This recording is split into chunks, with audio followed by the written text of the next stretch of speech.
is Tarik Talk. Your host, Tarik Mendez, takes you on a journey with guests from all around the world. Broadcasting around the world. Around the world. This is Tarik Talk.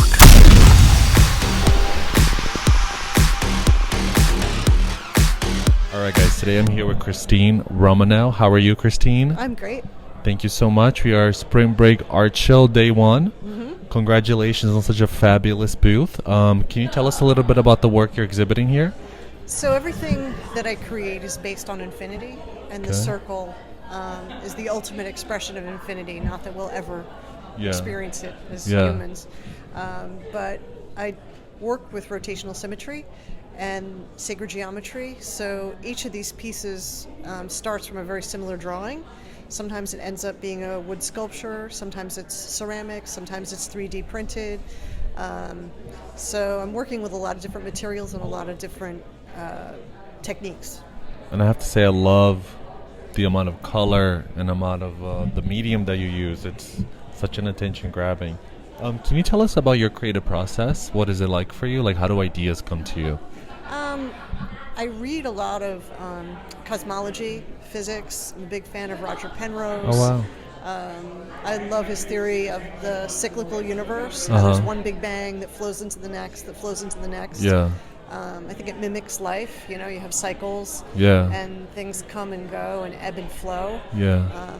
Again, it's kind of infinite, you know. It's kind of a comfort for me. Yeah. My mom died last year. Oh, I'm sorry.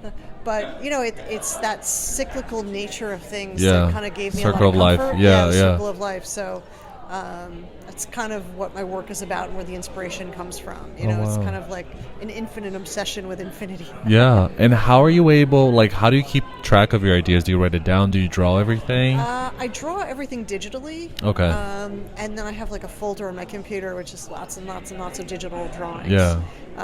And sometimes I come up with a new one, or I go back to old ones and, refresh the idea. Sometimes I draw something digitally, and I don't know how it's going to manifest, in the actual world.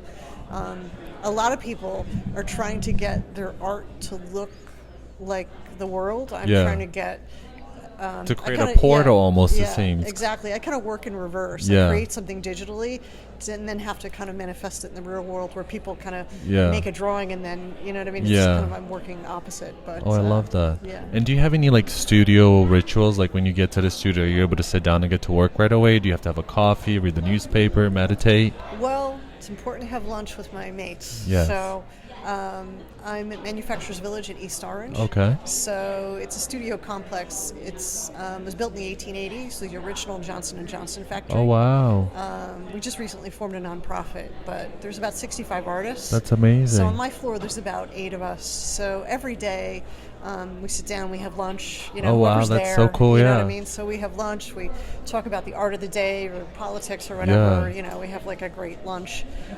It's great to have those people around to kind of bring into your studio Yeah. you practice so intimately.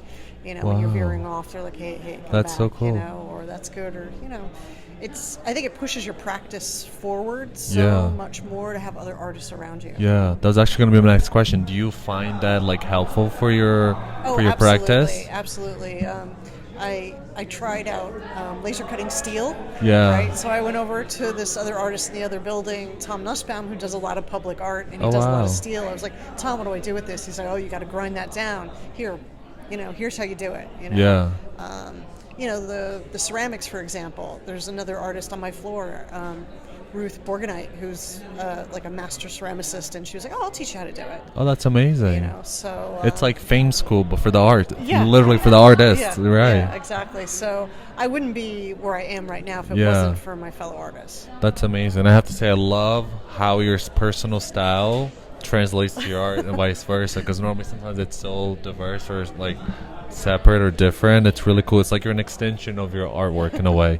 And I'm so fascinated by your work and your story. I totally forgot to ask you about your Instagram. Can you share your Instagram, please? It's CS Romanell. Okay, perfect. So everybody listening, please check out her work. It's amazing. And do you have anything coming up after spring break? Yes, there is a big open studio event at Manufacturers Village. There'll be 65 artists. Awesome. When is that? It's October 19th and 20th. October 19th. Weekend from 12 to 5. 12 to 5. And do you want to share your studio number, whoever's listening? Yes, I'm in Building 1. Building on the 1? second floor. And that's in East Orange. East Orange, that's in New Jersey? Yes. Okay, just checking. Yeah, that's New very Jersey. cool. I'll definitely try to make it if I'm in the East Coast then. But yeah, thank you so much for being on the podcast today. It's been a pleasure. Please follow her. Of course. It was a pleasure meeting you. Look out for all the cool stuff she's being a part of. And thanks again, Christine. Thank you for listening to Tarik Talk. Follow Tarik Talk on all social media channels and check out the video interviews online.